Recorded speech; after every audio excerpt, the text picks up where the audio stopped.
We had some really cool news today, and I wanted to make a short video about it, because if you don't know, I am a massive Stranger Things fan. And it was announced this morning. We've had some hints that this was going to be coming, but we didn't know to what capacity or what it would even be about. But we are officially getting a West End Stranger Things play. Today I'm going to run you through the news, where it's going, what it's about, and the rough estimate of when it will be coming. And I'm going to discuss what this may mean for the TV show and what we may see out of a West End Stranger Things play. But if you haven't seen my face before, hi, I'm Ellie. I talk about theatre. I do reviews, I do discussions, I do video essays, I talk about news, all about theatre. And if that sounds interesting to you, please consider hitting like and subscribing. It really helps me out and helps out the channel. But let's talk Stranger Things. I'm not kidding, I am a massive Stranger Things fan. This is like two of my favourite worlds colliding, and this is beautiful. I love this. I love this. So, we got the title of the play, which is Stranger Things, The First Shadow. We got this amazing piece of artwork, which is on screen right now, which, wow, I love this. And we got a brief plot description to the show. Before the world turned upside down. Hawkins, 1959. A regular town with regular worries.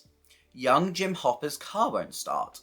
Bob Newby's sister won't take his radio show seriously, and Joyce Maldonado just wants to graduate and get the hell out of town. When new student Henry Creel arrives, his family finds that a fresh start isn't so easy, and the shadows of the past have a very long reach. Brought to life by a multi-award-winning creative team who take theatrical storytelling and stagecraft to a whole new dimension, this gripping new adventure will take you right back to the beginning of the Stranger Things story and may hold the key to the end. It was announced that this would be going to the Phoenix Theatre in London, which was previously home to my favourite musical, and now it's getting one of my favourite TV shows. Oh my god, I just keep winning.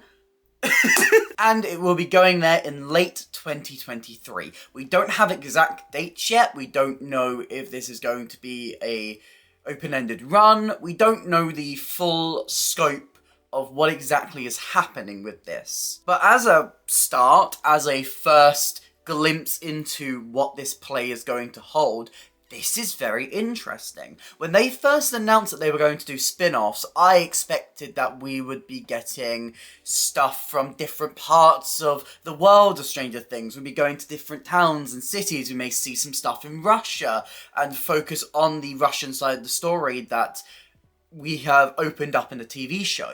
But no, instead we're getting a prequel. This very much seems like they are opening up the entirety of the start of the Henry Creel story.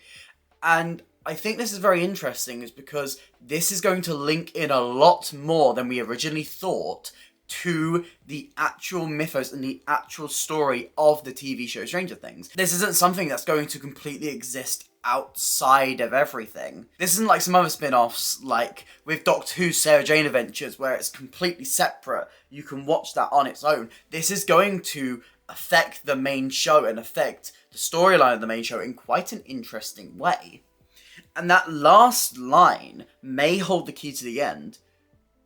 Very much infers that this is very much part of it. This is very much part of this main storyline that Stranger Things has set up over its 4 seasons. I am very curious. We don't know a lot about this, but what we have seen makes this feel like it's going to be a very important play in terms of the general viewing of Stranger Things. And honestly, I'm really glad that the Duffer Brothers and the creative team on Stranger Things and Netflix are branching out beyond just TV. To do a spin-off like this, going with something that very much does link to the show and the world of Stranger Things and putting it on stage in London is a really great idea. I will say that obviously this means that it is not the most accessible piece of Stranger Things lore. It's not the most accessible a way to watch Stranger Things. Unless, of course, they film this, tour it, And I'm sure that these ideas will come across later. I'm sure eventually we will see this same thing on Broadway. I'm sure we will see it in different parts of the world. I'm sure it will tour. I don't even think it's out of the realm possibility that we could very easily see them film this and put it onto Netflix itself. But I will say my main worry with that is that we don't see pro shots like that happen that quickly. Pro shots take a long time, and you want to make sure that you are not doing your pro shot straight away, because that can kill a lot of momentum for your show. Pro shots are a very good tool, but they have to be very carefully calculated. And I feel like we are going to see Stranger Things 5 come out before we see a filmed version of this specific play. The other thing I'll say is that I think theatre is such an interesting craft to do this with. I really like the idea that we're going to branch out Stranger Things a lot more than just a TV show. And I think this Stranger Things play is going to be very similar to stuff like Ocean at the End of the Lane, in terms of the way it's staged, the effects. And I think that this has the potential to be so visually stunning, and I'm very excited to see them build on the characters that they mention here. We know that Joyce and Hopper have a history, and we can see that happen. We don't actually get to see much of Bob Newby in the show, so I think a play and a prequel is going to be really good to expand on his character. And I think it's going to be interesting, the stylization of it. Stranger Things very much hinges on that 80s nostalgia, and to see Stranger Things step outside of that, step outside of the 80s style and the 80s time period, I don't know what's going to happen. It's interesting. And I think the fact that they are doing this in a different format as well, they're doing it on stage rather than on screen, is going to make that transition of the different styles a little bit easier.